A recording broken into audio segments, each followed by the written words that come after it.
is the daughter of Fairview Park. I know that's the other side of, of the county.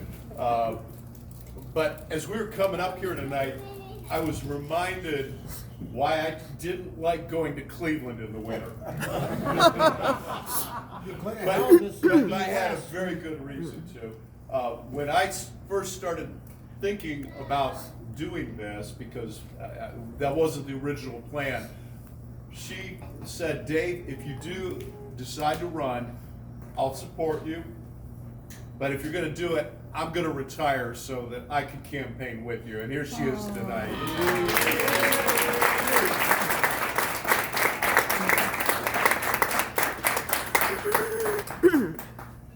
I call her my better three-quarters for obvious reasons.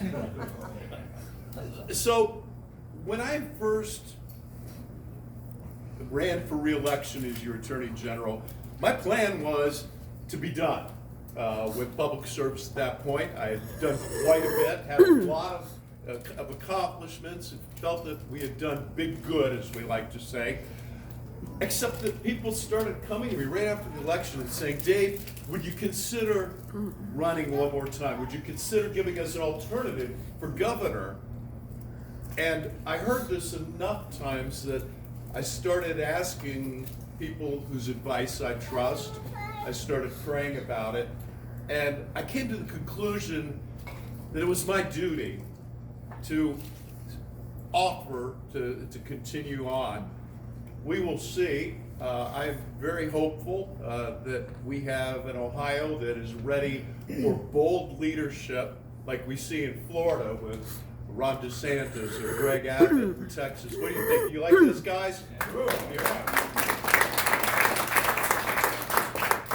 Well, right up here in Cuyahoga County, I was doing a fundraiser last fall, and I got a question from a crusty old gentleman, wonderful guy. But he's one of these people who's very self-confident and never minds, never worries about whether he's going to offend you by something he says. And he gets up during question and answer, he says, I want to know why we should trust you, because our whole lives, people have come and said, send me to Columbus, send me to Washington, and we vote for them, and then they don't do anything they say. And why are you going to be different? And I said, well, I've seen some of those people, and I think that's a very good question. So when I asked to be elected the auditor of state, I told everybody, we're going to go after public corruption. And we're not going to allow the taxpayers to be abused. And in fact, over my 2 terms as auditor of state, our investigations and audits led to 170 criminal convictions, people that abused the public trust, and now they're convicted criminals. That's a promise made and a promise kept. And when I ran, I said, we're going to dive into the finances of government, and we're going to figure out how we can make this run better. How can it be more efficient? How can we save money and get decisions more quickly? And in fact, our team found $260 million in efficiency savings over those 8 years. Ladies and gentlemen, I actually did the work. I was Doge before Doge was cool.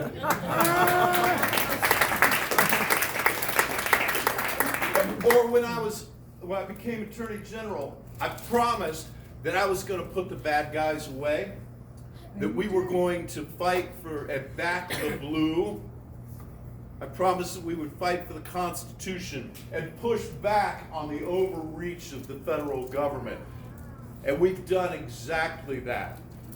And for example, when Joe Biden decided that you had to have a shot of an experimental vaccine for the privilege of going to work, we went to court, led a coalition of other attorneys general, and said, Mr. President, we don't have kings in this country.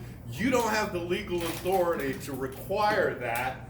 and we took him to court and won, all the way to the Supreme Court that agreed and said, President Biden, you can't do that. And he struck down that OSHA vaccine mandate. Or one other thing, and we'll move on because I could talk for a long time about pushing back on Joe Biden. I hope he's enjoying his retirement. How many people think that Joe's aware that he's retired? I do. I'm sorry, that was me. We had shutdowns here in Ohio that went way too long, and there was a place out in Cambridge, Ohio, called the National Diner. Now, we had been under the shutdown, and restaurants were going out of business right and left. And these folks did their research. Governor said he was going to open it in 3 more weeks. And they said, well, if we're ready to reopen, let's do it. They did their research, and they put up the partitions and, got the hand sanitizers and did all the things that Florida was doing to allow their restaurants to open, and they kind of jumped the gun. Well, the local health board was not happy about this, and so they went to the law director and filed charges against these people. Now, usually if you break a health regulation, what happens is you get a ticket, citation. If it's really serious, they might lock your door until you fix it, but almost nobody gets prosecuted for a health code violation criminally. They filed a criminal charge against the owners of this restaurant that would have sent them to jail for 6 months. Well, in the meantime, people from all over Ohio were going to the National Diner to get a meal, and people were very happy about it. And the law director calls me up and says, I don't know what to do. I can't tell my client, the health department, that we're not going to do this case, but my people they're going to kill me. They're going to riot. What do I do? And I said, you send that, appoint me special prosecutor. You send that case to me. And he did. And here's what I did. I read the case. I said, there is no public purpose for this prosecution, and I dismissed those charges with prejudice so they couldn't be brought back.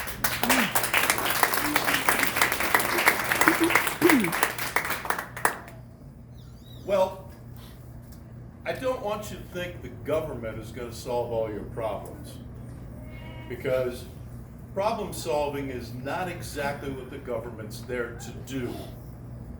We're here to provide ordered liberty, the system where we can all live together. That's what government's supposed to do, so that we can live free and unafraid. I'm reminded of a story I heard about India during the British rule, the colonial times of the 19th century. And the Brits don't like snakes. They don't have snakes up there. Personally, I think it's just too cold and rainy in Britain for snakes. But whether it's that or St. Patrick really did run them all off, they don't like snakes. So they get to India, and they're running the place, and Calcutta is full of snakes, poisonous snakes. If they bite you, you die. They're called cobras. And so they started a government program. The government program went like this: if you bring us a dead cobra, we'll give you a little bit of money, 3 shillings or whatever. And so if you were starting this program, what you would expect is, as people started finding out about it, you would spend more money and more money, but eventually it would kind of flatten out, and then as it was effective, you would expect the money to start dropping off, right? Because it's working, and you don't have cobras anymore, or there's fewer of them. Well, that's not what happened. What actually happened was they kept spending more money every month, every year, and it turned out that the government's attempt to produce a solution to the problem actually created an incentive in a marketplace. All those people in Calcutta had gone into the cobra farming business. Well, and the Brits, being practical sorts, decided, well, this didn't work out the way we planned, so they shut the program down. And we don't do too much of that in America these days, shutting programs down. Ronald Reagan once said the closest thing to eternal life on this planet is a government program. But the Brits shut it down, but there was one more miscalculation, because you see, if you're cobra farming, you got to feed the cobras. You got to clean them up and catch some mice to feed them or buy mice. And if you're not getting paid, why would you go to all that trouble? So all those cobra farmers let their cobras loose, and at the end of the government program, there were more poisonous snakes than there were when they started. Government is not going to solve all your problems, folks. And sometimes what they try to do makes it worse. And every politician who runs for governor in my lifetime does something like this. We've got problems. Oh, we got so many problems.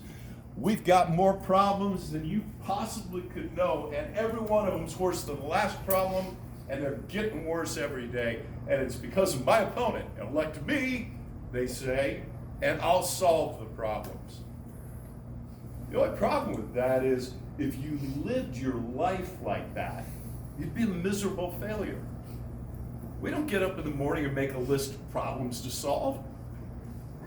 We get up in the morning and we've got ideas about where we want to go individually with our family. Where are we going to go on vacation in a year? Do I have to save for it? How do I plan? What about the kids? Will Jenny make the cheerleading squad? Is she going to make it into a good college? We want her to go to college. Maybe you want to open a new market, or start a new business unit, or expand your sales, or whatever it is. You've got a goal. You're trying to get somewhere, and the problems that you solve are on the way to the goal. You don't solve the problems to solve the problems. You solve the problems because you're trying to get to the goal. So I want to ask you here tonight, Ohio, what are our goals? What are Ohio's goals? And every time I ask that question, I get dead silence and people looking at me gobsmacked, because no elected leader has ever talked about what are our state's goals. Where are we trying to get to? And over the next year or year and a half of my campaign, I'm going to be talking to you not about a 17-point program to do this, that, or the other, because frankly, even the people in this room don't really care about the 17 points. You just want the government to run cleanly, efficiently, honestly, and to do what it's supposed to do and not do the things that it's not supposed to do. Amen. Somebody said amen. So let me talk to you. Let me just outline a couple of quick goals, because I'll be talking about this for the next year and a half. And there are multiple goals that I have. Well, let's start with this one. How about a younger, growing Ohio?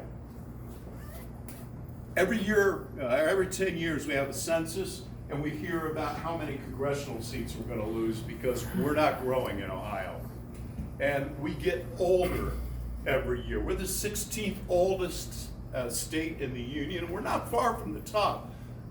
Now, don't get me wrong, I like old people. I am not exactly a young person at this point. Our seasoned citizens bring lots of wisdom and valuable experience. Don't get me wrong. But our economic dynamism comes from the people who start businesses and innovate. And that's a young person. Young people are going to figure out how to invent the next iPhone. It's not going to be somebody my age. It's young people that start new businesses. It's young people that start families and buy a new house and furnish it. How about if we have a goal of becoming younger and growing. That's going to dramatically change our budget priorities. It's going to change our economy. It's going to create all kinds of new opportunities. Here's another one. How about we stop worrying about telling the schools how to do their business? How about we start measuring for outcomes and we have this as the goal? Literacy. Being able to read something, being able to read a manual on how to run a machine or how to do a process or read a sales report and be able to take the information out of that and act on it. Or to be able to write one of those things so that other people can gain the information you know. Literacy. Not just see, Dick, run. Literacy. Now, I hear all the time that, oh, we can't do that because the kids today, so many of them are living in poverty. That's a real thing. I don't want to diminish that. It's harder to learn if you're hungry, if you're poor. Or we hear trauma. You know, we've got, these kids have gone through trauma that you don't understand, and it makes it hard to learn. True. That is true. Or they don't have their family. Their families are not intact. You know, they're single parents, or they're living with an aunt or something. And for all these reasons, we're told that kids can't learn how to read. But I want you to think about World War II. At the end of World War II, Western Europe had a lot of illiteracy. And yet somehow over the next 30 years, Western Europe got to near universal literacy. Now let's go through that list of excuses. Parents? Well, dad might be dead or a prisoner of war or missing in action. The family was probably impacted by war. And we had orphanages as well as disrupted families. So that's not enough. How about poverty? We had to rebuild the place. Remember the Marshall Plan? America had to go back and get Europe back on its feet. They had all kinds of poverty. Well, how about trauma? I think World War counts as trauma. Maybe we'll argue about that, but so why can't, don't tell me we can't teach kids how to read. How about a goal for Ohio? Everybody reads. Adults, kids, everybody. And how about if we govern, not by telling you, here's the checklist of the 75 things we want you to do, but we say, this is the outcome we're paying for, and we govern to the goal. Last one. A lot more goals than this, but the last goal I'm going to do today because I know people want to get some more food. How about energy? Do you know that we import electricity in Ohio? We've got this great set of natural resources. We've got an installed industrial base. We do not produce enough electricity for our own state. That's incredible. We import it from other states. And just south of here, we're sitting on one of the largest natural gas reserves in the country. And yet, all we do is take it out of the ground and send it somewhere else. How about this? Here's a goal for Ohio. Let's get independent for energy domestically here for our state. So we've got enough to run our economy, run our homes, run our businesses, build new manufacturing on domestic energy that's produced right here. We can do it. We build a legal and regulatory sandbox, encourage the private sector to come in, and when the federal government comes in and says, hey, wait a minute, stop that, you don't have your federal permits, we're going to say, we're not putting the energy anywhere except in Ohio. This isn't interstate commerce, and the Attorney General is going to defend that company and that policy against the feds when they sue and say, you've got to get your piece of paper from us, which, by the way, is going to take 7 years. What do you think? Does that sound, when Dave Yost is governor, we're going to produce Ohio energy for Ohioans, and our own economy and our own needs. We can do this, folks. I'm so excited about what Ohio can be. As I was going around last year and asking people for their advice, trying to decide whether I was going to run, I got so much encouragement. And for a little while, I was starting to get a big head. I'll be honest with you. Because it's nice when people say, we want you to help, we want you to stand up. But I began to realize that that wasn't why people were saying, please run. The reason I heard Ohioans say, please run, is because they know I believe in them. I believe in you. Government does not make Ohio great or America great. Government does not set the platform. Ohio is great because of its people pursuing their own dreams, pursuing their own ambitions, solving their own problems, working together, making their imaginations and their inventiveness and their work ethic come together to create what is great. People, ultimately, I'm not asking you to vote for me because I'm the guy. I'm asking you to vote for me because I trust you. I believe in you. I believe in what we can be together. Thank you very much for being here.